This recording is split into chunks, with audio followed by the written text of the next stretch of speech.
આપનું સ્વાગત છે। ઓડિશા રાજ્યમાં આંગણવાડી રિનોવેશન કામોમાં થયેલા કરોડો રૂપિયાના કથિત કૌભાંડ મામલે ફરી એકવાર નવો વળાંક આવ્યો। સમગ્ર પ્રકરણ અંગે એડવોકેટ વિલાસ પાટીલ દ્વારા કરવામાં આવેલા ચોંકાવનારા ખુલાસાઓએ રાજકીય તેમજ વહીવટી વર્તુળોમાં ભારે ચકચાર મચાવી છે।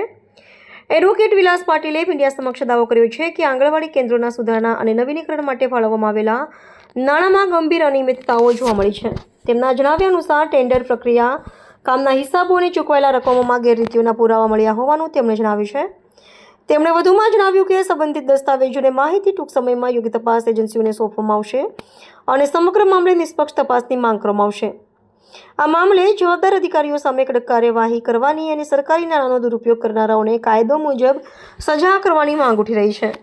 સામાજિક સંસ્થાઓ અને સ્થાનિક આગેવાનો દ્વારા પણ પારદર્શક તપાસ માટે અવાજ ઉઠાવવામાં આવ્યા છે। રાજ્ય સરકાર તરફથી હજુ સત્તાવાર પ્રતિસાદ જાહેર થયો નથી, પરંતુ રાજકીય વર્તુળોમાં મુદ્દે ચર્ચાઓ તેજ બની છે। આગામી દિવસોમાં પ્રકરણમાં વધુ ખુલાસા થવાની શક્યતા વ્યક્ત કરવામાં આવી રહી છે। રિપોર્ટર નૈતિક રેશમવાળા પાટીલ છે। મારું નામ એડવોકેટ વિલાસ પાટીલ છે। મારા અસીમ શાશ્વતભાઈ શાહ જે છે એમની સાથે કરોડો રૂપિયાનો ફ્રોડ થયો છે અને ફ્રોડ કરનાર વ્યક્તિઓ જે છે તેમના વિરુદ્ધમાં પોલીસમાં અનેક અરજીઓ થઈ છે, તેમ છતાં કોઈ કાર્યવાહી કરવામાં નથી આવતી। આ આખો સ્કેમ એવો છે કે ઓડિશા સરકારની અંદરમાં ટેન્ડરિંગ પ્રક્રિયા જે આંગણવાડીઓ રિનોવેશનનું છે, મારા અસીલ ટેન્ડરિંગની પ્રક્રિયા કરી હતી, એમનું ટેન્ડર મંજૂર થયેલું હતું અને એના 35 કરોડની આસપાસનું એ ટેન્ડર હતું અને 300-350 કરોડ એટલે આંગણવાડીનું આશરે ટેન્ડર આપવામાં આવેલું હતું।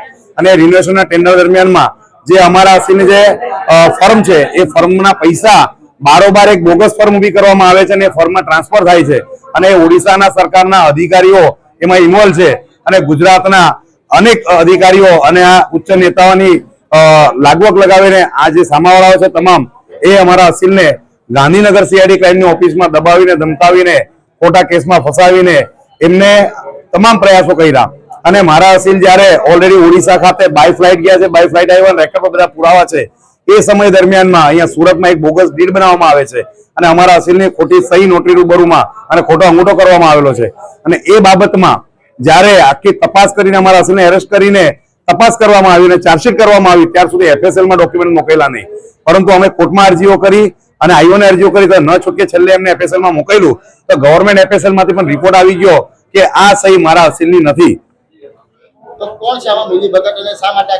આમાં 7 થી 8 લોકો છે અને એ લોકો મોટા રાજકીય પીઠબળ અને મોટા અધિકારીઓ સાથે જે આઈપીએસ છે રાજકુમાર પાંડિયન સાહેબ સીઆઈડી ક્રાઇમના, એમને આખું આ સૂત્ર સંચાલન અને બધું કરનાર એ દેખાય છે।